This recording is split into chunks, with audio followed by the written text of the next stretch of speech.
Hey everyone, I thought while I was doing the makeup of my Grey Company and Rohan Outriders, I would do a little video on how to clean your models up properly. Got a few pieces of equipment I'll talk you through. So we've got the clippers. These are the new Games Workshop ones. They have an oil base in the middle. I think this is much more. I had the old yellow ones, and they seem to get very stiff after a while. But these are good. I use these quite a bit now. After a while, they do get slight. Just see that slight scratches and dents in. So just be careful. You're not cutting too heavily. 3 files. Well, 4 files. I'll do all. I used to use the half-round file all the time. I know Bootleg swears by this file. It's always his favourite one. Half-round file, so it's got half round on the top and a flat edge on the other side. Now this is a great file. I did use this pretty much exclusively. That's why the tops fell off it and the surface is worn. But then I started to use these 2 files, because Games Workshop basically got rid of that. Well, I'm not saying just buy Games Workshop products, but I do like their files, I like the handle grips.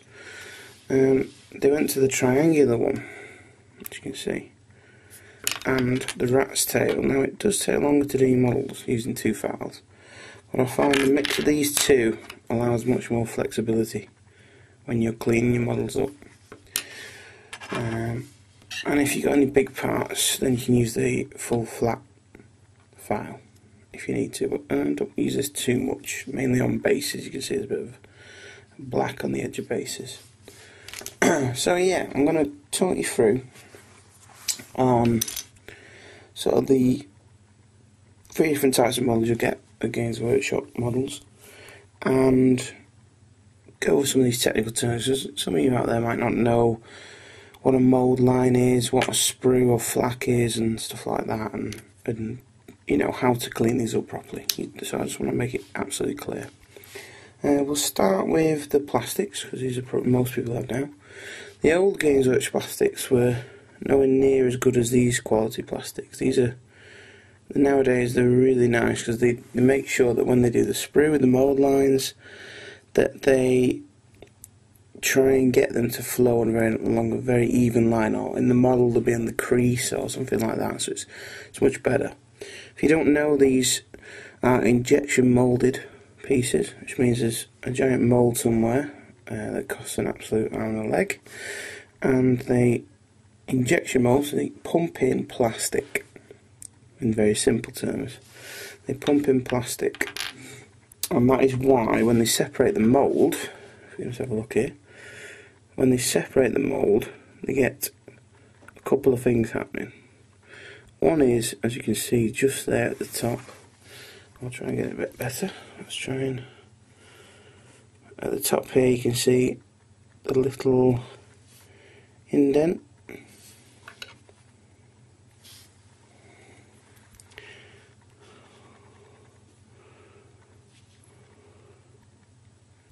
On the top there you can see the little indent, and again at the bottom you see 2. These little pockets.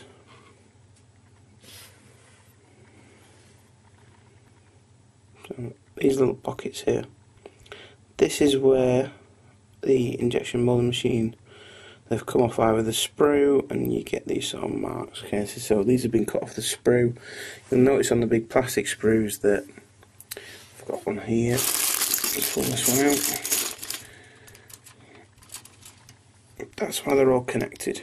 Okay, so they've got your main injection point on this one is in the middle, I believe. This is your main injection point where all the mould gets pumped in, and then it flows along, and that's why they're all connected. So when you cut them off the sprues, that's why you get those little ends like that.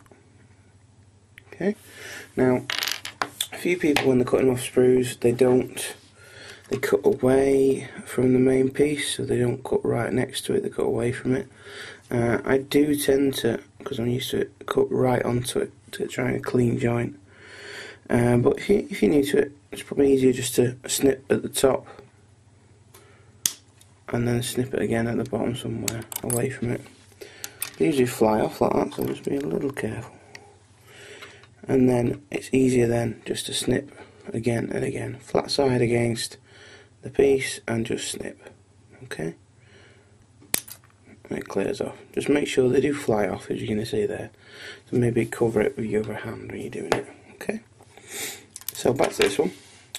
We'll have a look now at mould lines. Now this will be quite difficult to show you, so we'll try and get it in focus.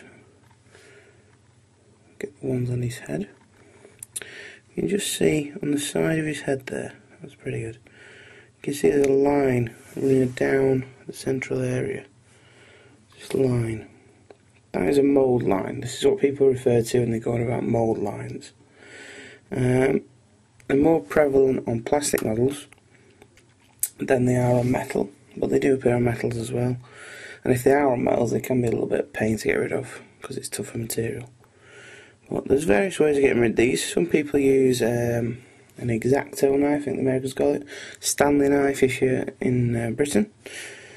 Some people use them and just shave it off on the edges, but I used to do that until I cut half my thumb off and didn't enjoy that really. And also I was taking too much plastic off when I was doing that. And because you're taking too much off, you can lose some, you can one slip and you've lost quite a bit of detail on the model, so you have to be very careful when using one of them. It can be faster, I believe, but I'd rather take my time and get a nice clean finish. So I tend to use the files. Now on the general surfaces like this, I would use this kind of file, okay, which is your triangular file, and I'd work my way around the mould line. If I was going indeed into the arm sockets here, if I was going into these arm sockets, then I would use the round file. Obviously, you're using a file appropriate to where you're working. So, if it's a curved surface, you're using the round file. If it's a straight edge or a flat edge, then you're going to use a triangular. So all you're doing is very small motions. So you take your model and you just work it, not going right like that, just one way.